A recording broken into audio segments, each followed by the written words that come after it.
everyone. It's great to see you all.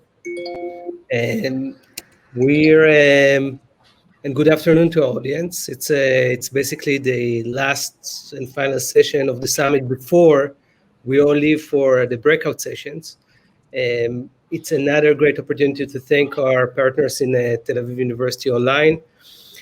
And really, after we zoomed out and looked at the world of education beyond the boundaries of the Jewish world, it is really time to zoom in. And we heard Manette, it was really inspiring.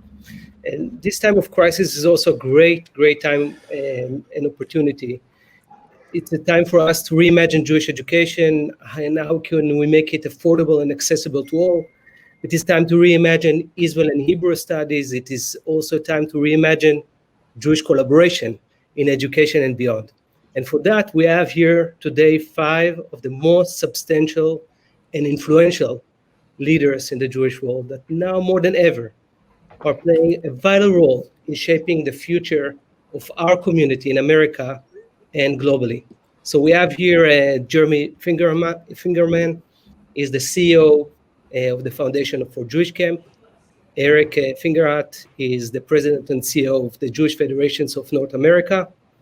And Paul Bernstein is the founding CEO of Prisma, the Center for Jewish Day Schools.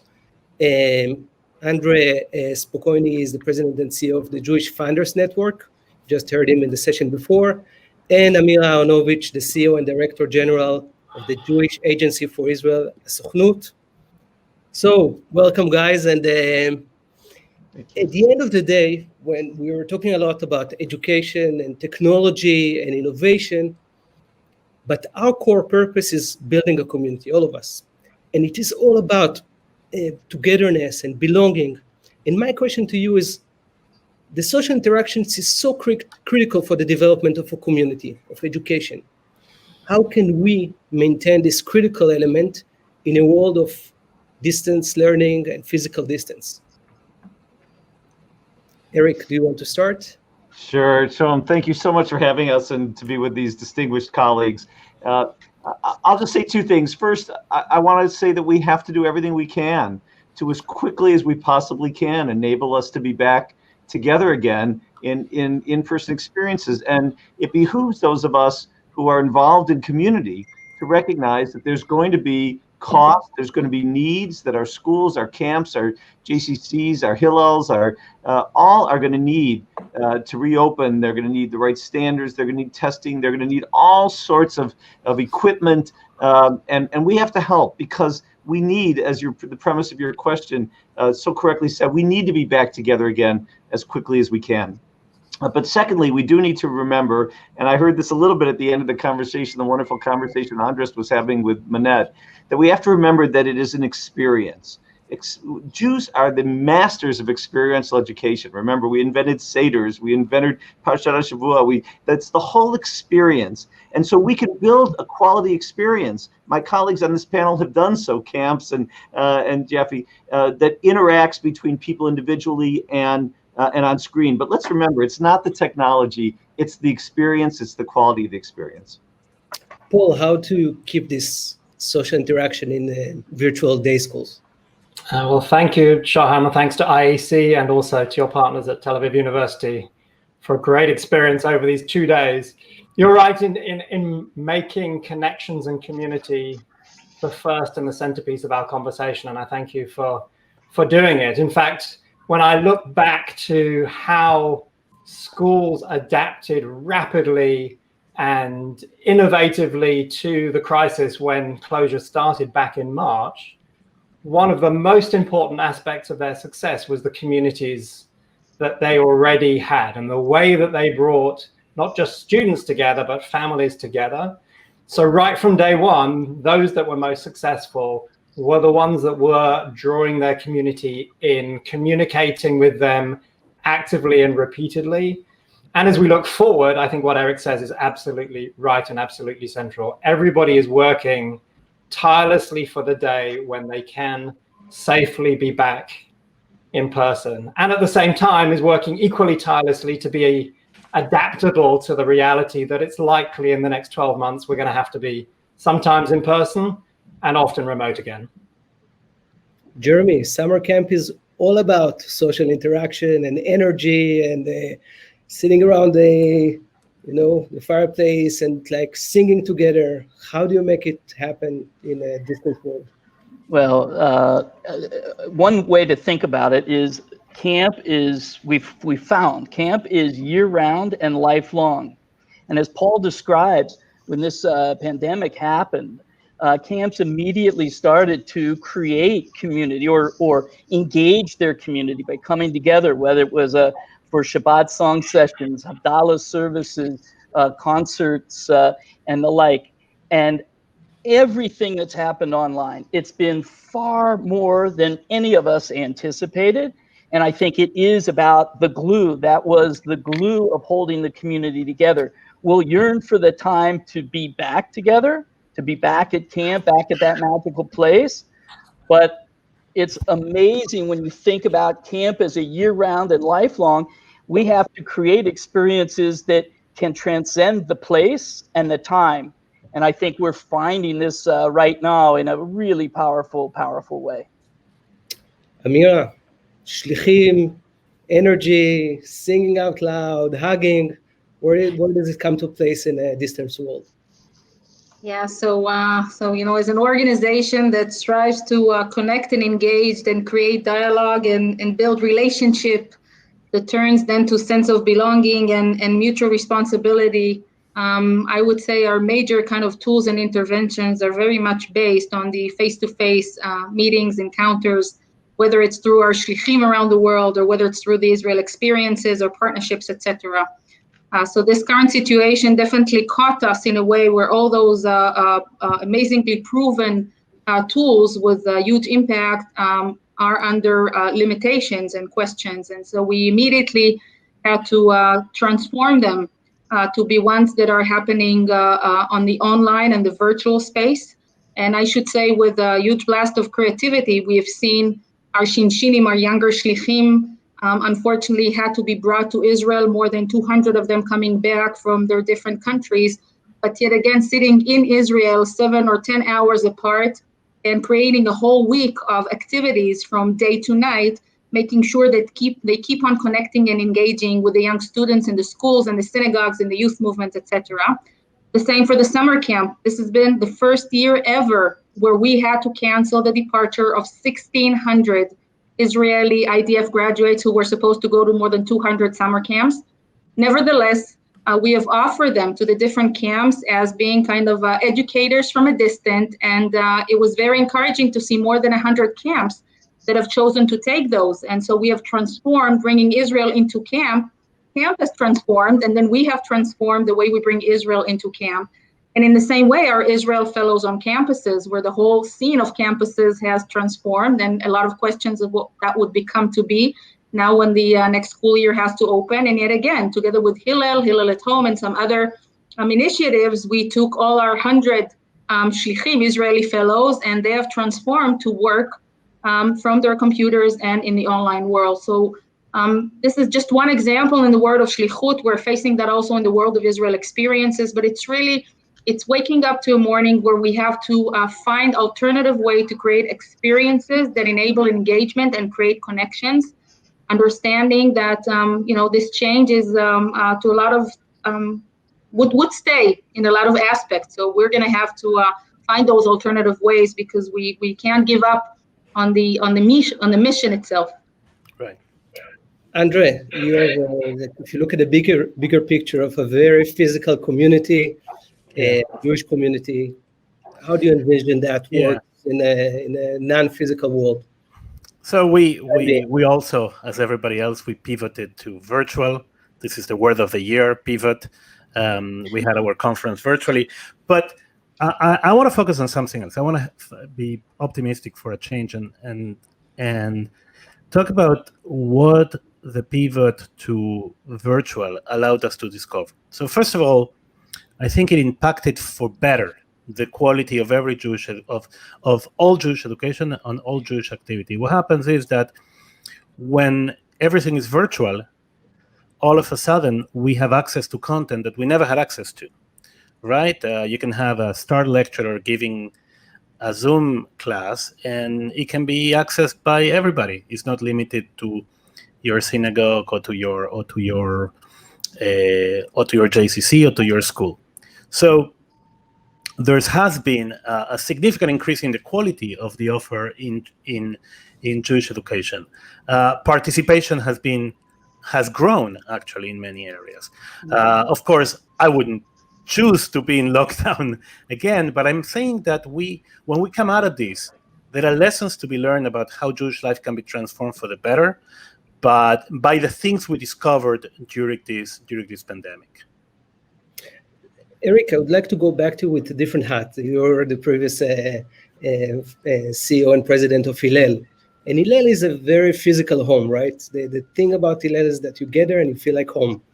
How does it work, and how Hillel makes itself even more relevant in this time of crisis and physical distancing? Well, in my previous answer, I used the word experience, which I think is really critical. And now I want to use the word relationship.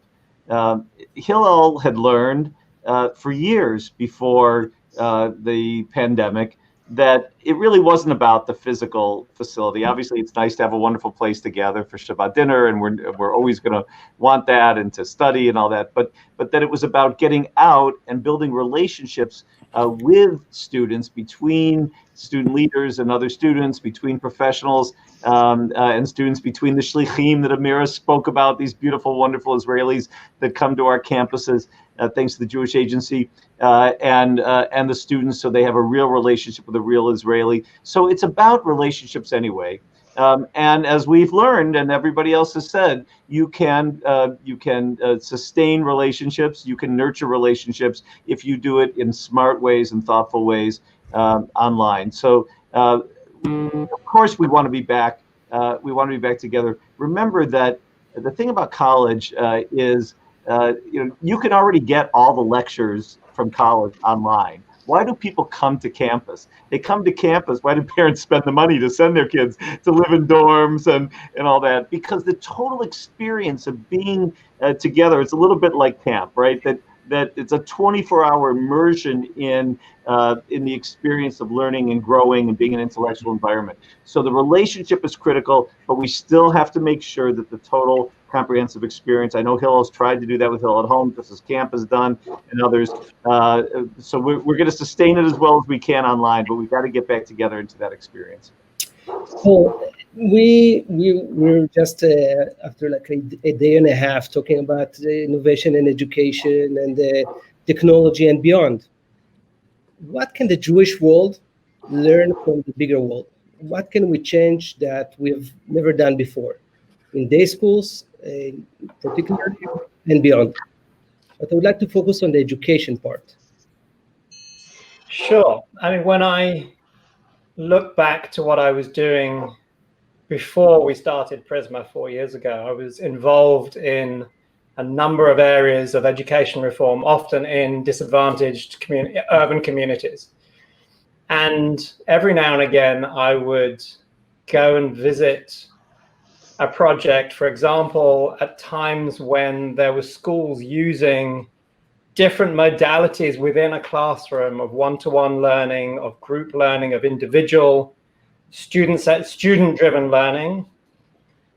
Before, I think we saw a lot of this happening in Jewish day schools, and wishing that might be available to my kids in their Jewish day school. And I think what we have seen in the situation around COVID is the ability of Jewish day schools to embrace innovations and bring them to their students very rapidly, as we have done in online learning. So in the wider education world, there are all of these ideas bubbling around every day. Sometimes in K-12, I've also been very interested through this summit and listening to some of the ideas coming out of higher education. Our ability to listen and learn to some of the best ideas that are out there and then bring them to our environments, I think is a real opportunity. And not only that, I think that because our schools have really demonstrated their capabilities as innovators, we can also continue to adapt those ideas and develop them even further, and also, of course, develop them in the unique environment we have with the dual curriculum of secular and Judaics, and obviously the use of Ivrit, in ways that I think others might well want to take back to the wider educational sector as well. And that's a place for us to develop, to be ahead of the game, and then to be able to share with education in general. Jeremy, summer camps, I must tell you, we're doing it tremendously and moving very quickly to the online world. What is the thing that you learned during this time that you didn't know 2 months ago, 3 months ago, in terms of innovation? What have you seen outside in the world that you say, okay, this is how I'm going to do it the next time? Great question. I think what we've seen is that you can create this sense of community, this sense of belonging. I love the word belong that's been used, the experiences that Eric described.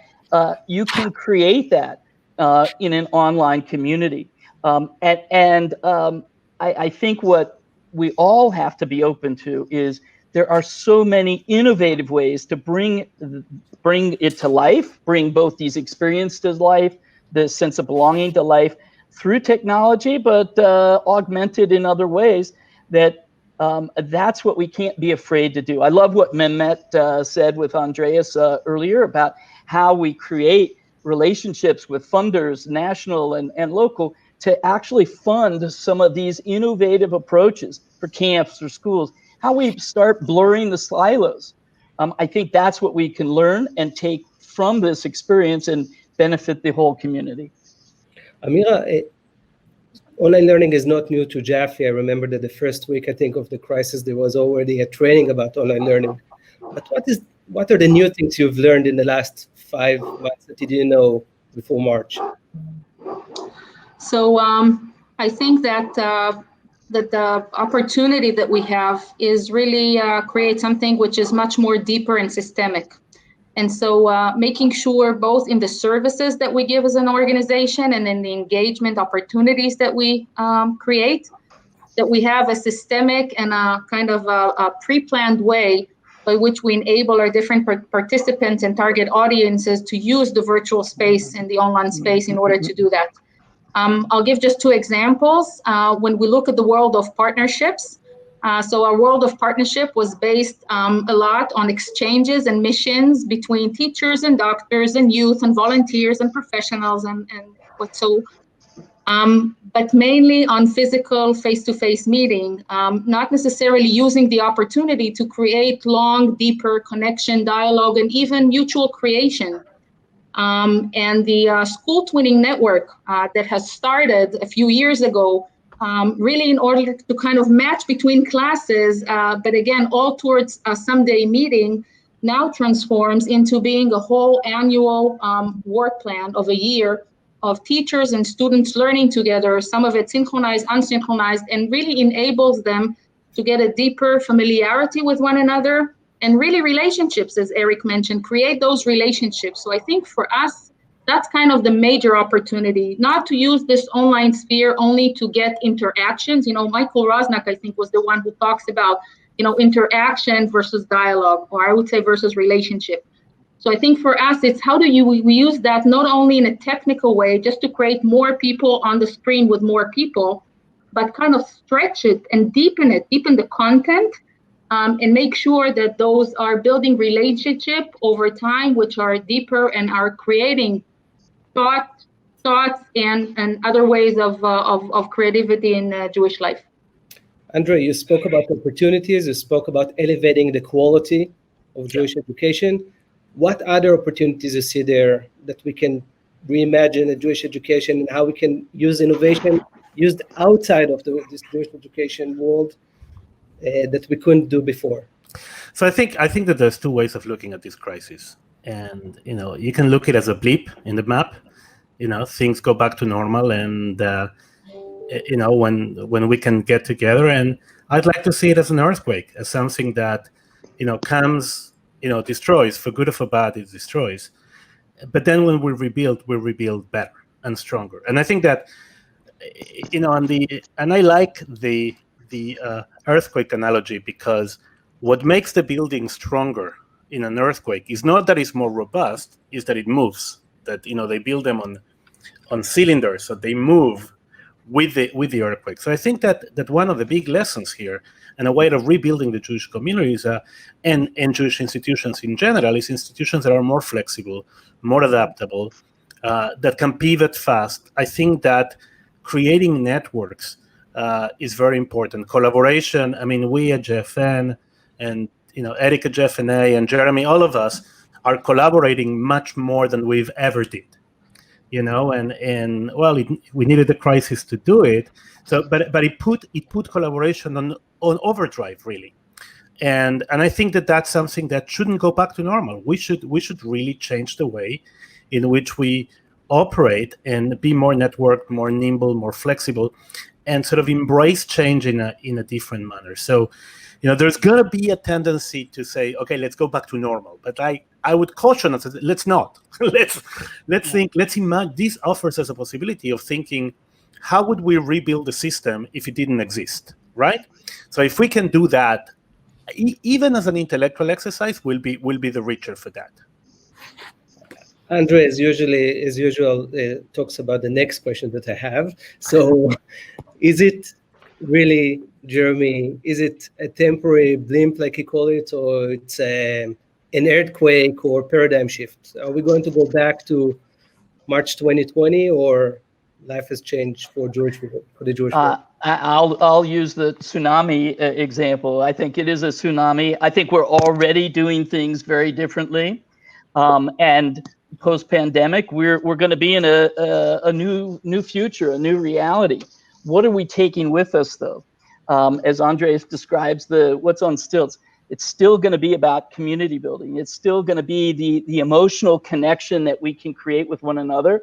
It's giving all of us tools and new quality tools to inspire us to live Jewish lives. And I think that's not going to change. How it gets delivered may change. How we work together. I think about this blending of schools and camps, about Israel and diaspora. We're going to come out of this with no borders anymore, and that's exciting and gives us lots of opportunities. Eric, temporary or paradigm shift? I'm going to come down somewhere in the middle. I'm not quite sure that I'm at earthquake and tsunami, because maybe it's, look, I'm currently the head of an organization that has been dealing with crises in the Jewish community for over a century and a half. I was the head of an organization, Hillel, that for over 100 years, from before the creation of the state of Israel, before the Holocaust, before created a home for Jews on campus. I also, some of you know, I led a public university system in Ohio with universities that were 200 years old. So I do believe in the power of institutions that carry forward through crises and through and through the changes in society that allow us to have the continuity. Right, Jewish tradition is 4,000 years old. Right, we have to remember that the essentials of what we're doing, I think are sound and need to be carried forward. We're the envy of the world in terms of ethnic and religious groups for our sustainability and continuity. Nevertheless, you only survive as an institution if you adapt and change. And so there's no question we're in that moment of adaptation and change. And I do want to associate myself with Andrés's comments about lifting the bar of excellence, right? I mean, first of all, just notice the Zoom. This is a whole new high-tech improvement that you're using here, Shoham, for IAC. It doesn't always work, but yeah. I haven't been on this format yet. But you asked also what comes from the outside world, right? There's going to be new technologies, the improvements, the expectation of standards. We once had a speaker who spoke to us when we were at Hillel, the professionals, who said, our kids are the smartest kids. We've sent them to the best schools. We've had them apply for the best internships. We've sent them on the most amazing experiences. They could go on they listen to the best professors. What makes us think that we can dumb down Judaism and that they'll be attracted to it? So in a world of excellence, in a world of unlimited opportunities for our young people, in a world where they can connect to anything, anywhere, all the time, if we're competing for for their sense of self and identity and their time and their eyeballs. I know my own kids, right? We have to be really, really good. And Jewish tradition historically has been. That's why we've survived. I mentioned some of our great contributions to experiential learning before, but there's going to be new ones, and we should find them in this slightly less than a tsunami. We should find them, and we should get behind them and support them as they go forward. Paul, the fall is coming. How the day schools are going to look like in the fall? And do you think that Jewish day schools will ever go back to February 2020? So the fall is something that schools are, of course, working incredibly hard to be ready. And they've got to be ready for many different scenarios. So scenario planning has really been at the core of it. Everybody wants to be in person, especially at the beginning of the school year. That's the point when students are building relationships with each other. Teachers are able to build relationships and get to know their students and what their students need. And this year, one of the reasons why we were able to carry on teaching and learning is because, of course, it happened after all of that was long established through the year. So the ideal is that everyone will be face-to-face come the beginning of the school year. Clearly, that's not going to be possible everywhere, but we'll all pray that it is possible in many places as possible. Then the school year is going to look varied. It's almost inevitable, I think, that at some point in the year, we will be in person, and at other points in the year, we'll be online.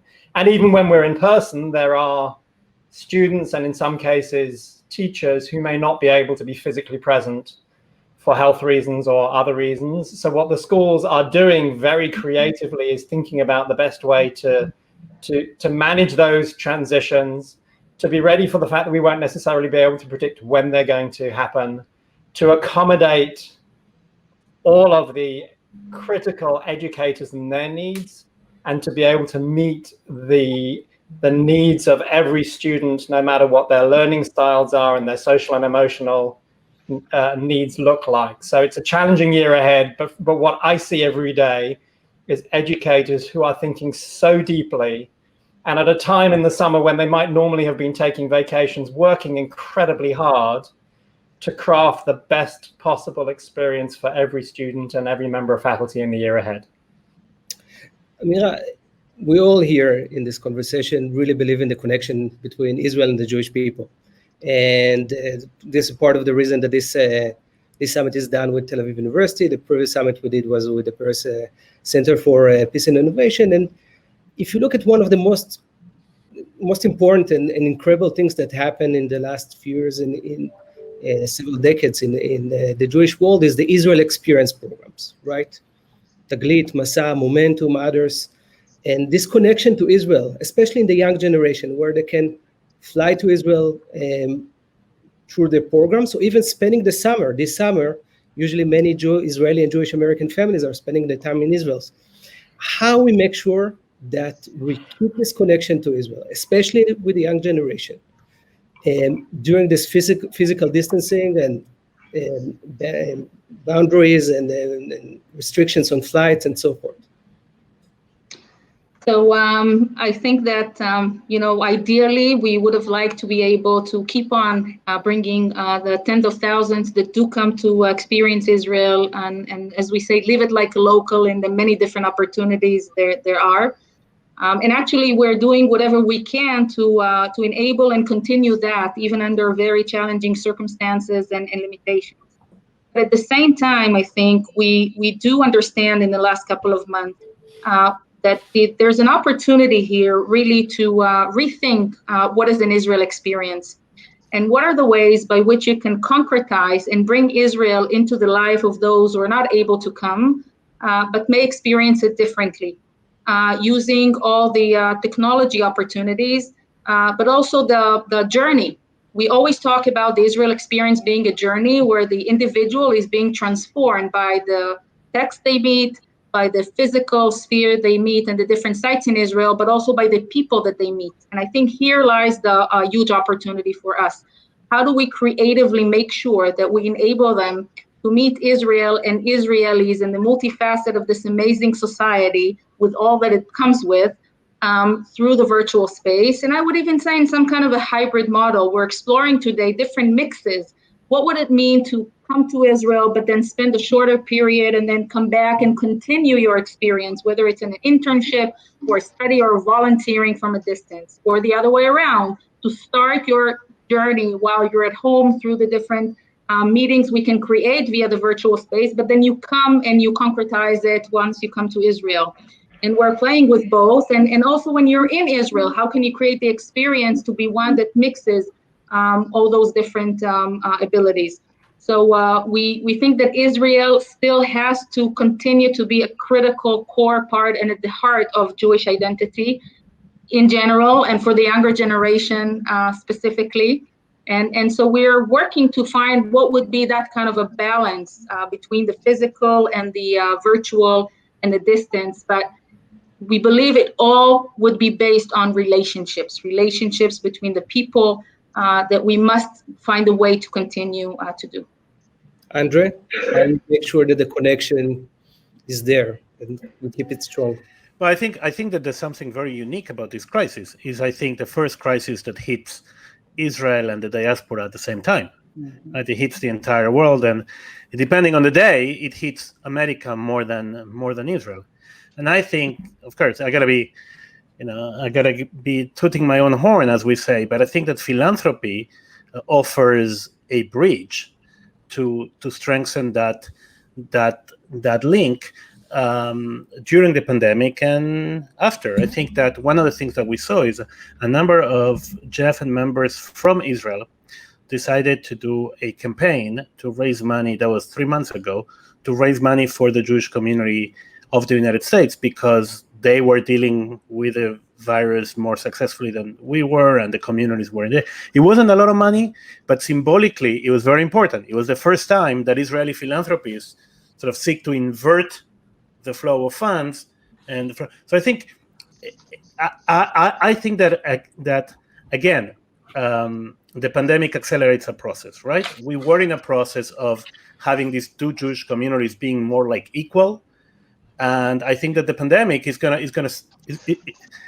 hasten that too. There is a danger. We can't be too naive. The world is going isolationist.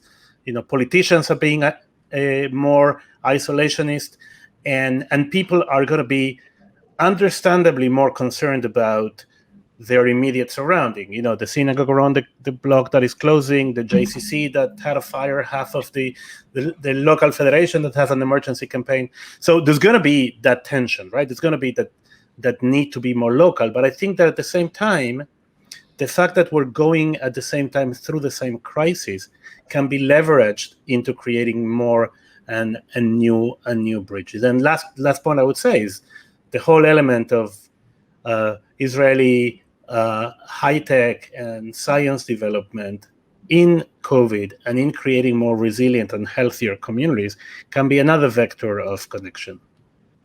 Eric, if you don't mind, I have some questions from the audience. Sure. So one for you is, I chose you. The question is from the audience. You spoke a lot about collaboration, all of you, and I must say that the last 4 months for us, it was a blessing to really collaborate with so many Jewish organizations. How we make sure that we're not going back to the silos, to this working in each institution. I don't want to use the word competition, but really making sure that we maintain this wonderful collaboration that was taking place in the last 4 months for the future.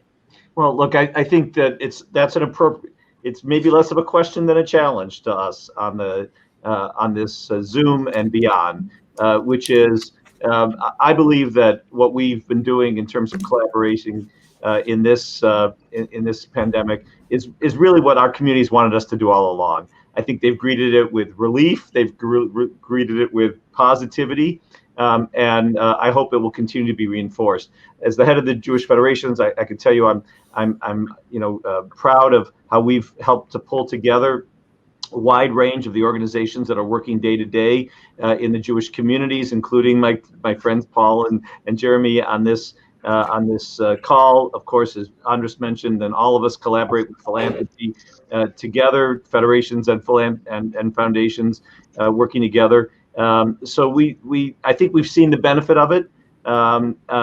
We're not going to go back, but I'll tell you that I take the question as a personal challenge and responsibility on behalf of the Jewish Federation system, which after all stands for nothing more than building flourishing Jewish communities in each and every community. We have 146 federations, 300 other network communities. In each of those communities, we have a responsibility to make sure that the entire Jewish world is working together, and we take that as a challenge and a solemn obligation.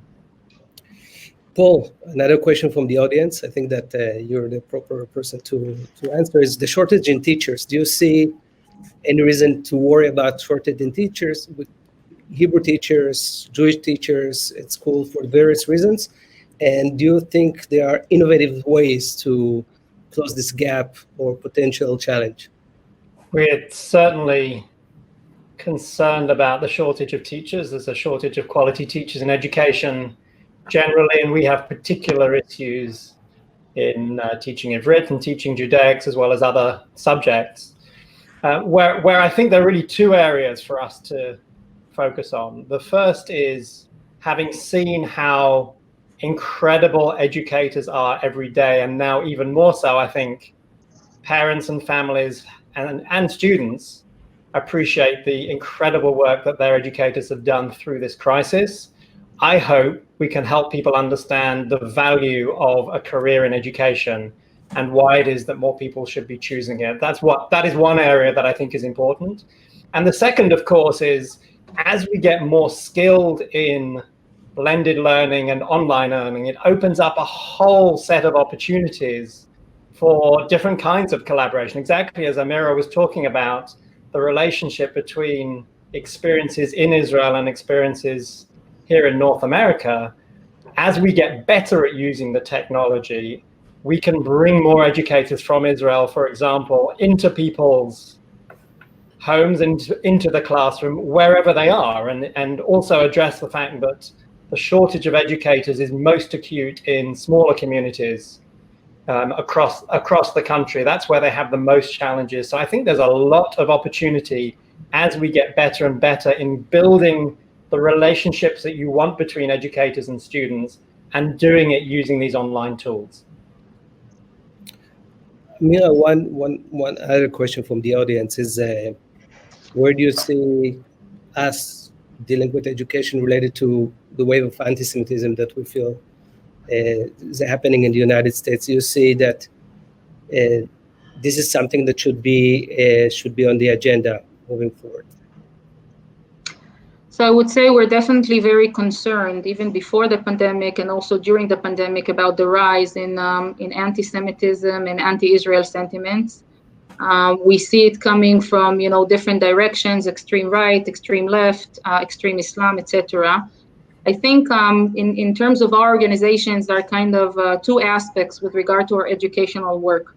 The first is, how do we create a safe space for the Jewish population, Jewish students, Jewish high school students, university students, whereby they have an ability to get more knowledge, get a deeper understanding of the facts and the situation and the narrative, not in a judgmental way, but in a way that enables them to feel proud and be able to identify with themselves being Jews and part of the Jewish people. And at the same time, understand that they're part of a network. They're not alone there. And so if they're faced with any of those attacks or any of those attempts in the universities or wherever, they feel confident enough to be out there as proud Jews. The other is, of course, in a more proactive way, to the extent that there are any BDS attempts or anti-Semitism attacks, clearly, then being there, working with the leadership of organizations, whether it's the universities or JFNA or other organizations or multinational in the extent that we work, really making sure that combating anti-Semitism and adopting the wider definitions and being committed to education of the Holocaust and the history of the Jewish people is something that we try to do more in our leadership work, kind of a more diplomatic way. So those are kind of two angles that we look into. That's aside, of course, of being out there as a global platform to support and make sure Jews are safe, mostly outside of North America. North America are lucky enough and privileged to have their own systems, SCAN, JFNA, etc., ADL, but outside of North America, the more smaller and weaker communities, this is where we play a more concrete, active role actually in providing physical means and security services, etc. But on the ground of education, it's mostly working with the Jewish population, making sure they have safe space to be proud, to be identified as Jews, and get the strength together to be out there actively protesting and stopping those attempts. Andrew, another question for the audience is the connection between the industry, the corporate world, and the Jewish world. We're trying to do that, and we're doing it in Neitanim, for example, bringing mentors to the teenagers. We've seen several corporates that during this crisis in America were providing nonprofits with all kind of tools and so forth. But where us in the Jewish world can really leverage more the industry and for that matter, it's also Jewish Americans that are part of the corporate world in enriching what we're doing. So I think that there's a breaking down of silos that you were talking before, and Eric was talking before, between organizations. But there's also a breaking of silos between sectors. When I started my work in the philanthropic world, it was the Torah was that the sectors don't mix. The philanthropic sector does its work, the government sector does its work, the corporate sector does its work, and it's good practice not to mix them. Today is the other way around. Today we see more and more partnerships between the private sector, the corporate sector, the government sector, and the philanthropic sector. And I think that the future will look pretty much like a mix of all these things, especially in relation to Israel. Where the link is today a lot through things like impact investing, through ecosystem. Like you take an issue, for example, an issue that we worked on a lot, the issue of STEM, science, technology, engineering, and math in Israel. And the approach to that was philanthropy, the private sector that needed to provide the jobs and the tools, and the government that needed to take things to scale. So I think that we're going to be entering a very interesting phase in philanthropy. And the question for the Jewish community is how do we make use of that? In the case of Israel, it's easier because because you operate at country level. So corporations play a role and the government plays a role. In the case of the Jewish community, it's a little different. But there are things that we can do by involving the corporate sector and the government sector in our work. And I think that can be, if we learn how to do that well, we're going to be opening a lot of good opportunities for the future. So we have the final question that is, thank you, Andrea. The final question that we asked all the panelists in the last day and a half. And by the way, when you're done giving your answer, we're going to show a short clip of all the answers throughout the last day and a half. So the question was, what will profoundly change in the future of education and learning in years to come? This is the one thing. It's a short answer. What is going to change? You could talk about the Jewish world or beyond. You have to be first. I'll Jeremy? try. I spoke earlier about the blurring of relationships. I think it's the breaking down of barriers of geography, boundaries. I think that's the big change here, this blurring and coming together in a collaborative fashion. Eric? So I'm going to end on an optimistic note because I'm the one that has been talking about getting us back together in person. But I will say that the one thing about the use of online and technology is we've learned that we shouldn't leave anybody out, that we can reach everybody with quality, excellent programming. And so we will never again settle for only those who show up. Thank you. Paul?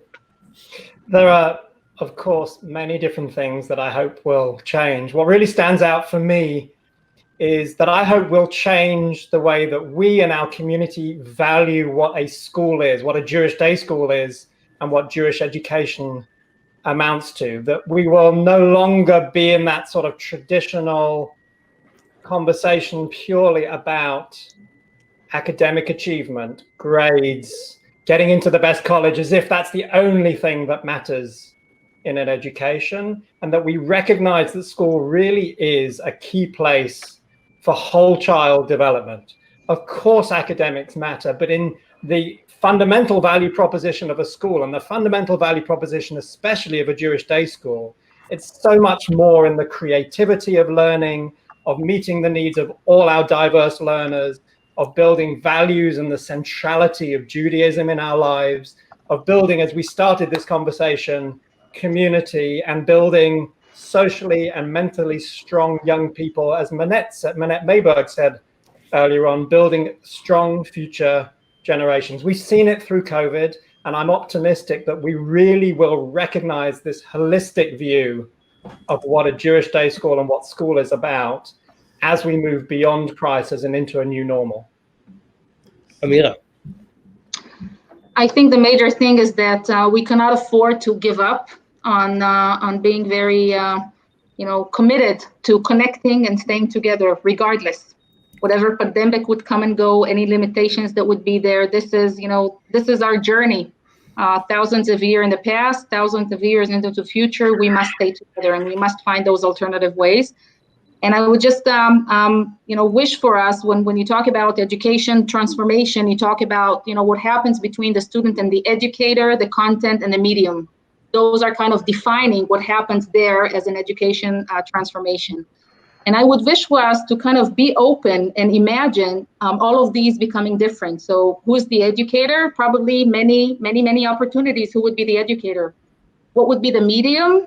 Probably many, many multiple mediums that could be there. What would be the content? Probably very diversified. So not giving up on and insisting on keeping on staying together and connecting, while being open to push the boundaries of who's the educator, what's the medium, what's the content.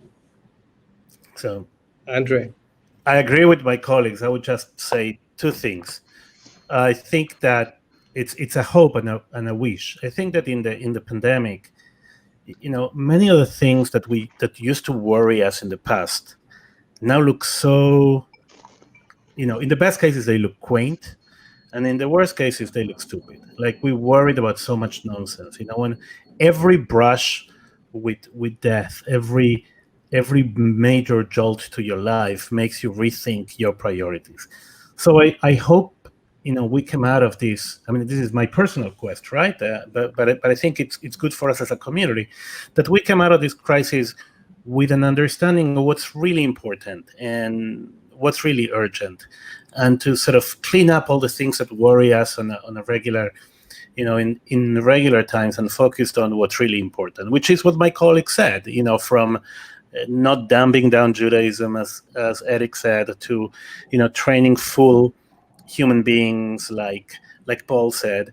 All these things will be possible if this pandemic helps us focus on what's really important and what really matters in life. Let's not forget that in history, after every pandemic, there's the big Renaissance. Actually, after the Black Death in the Middle Ages, we had the Renaissance. So let's focus on the Renaissance, and let's make it count.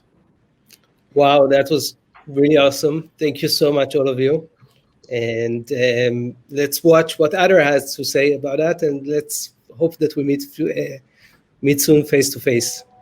Thank you so much. Thank you, Shoham. Thank you for having us.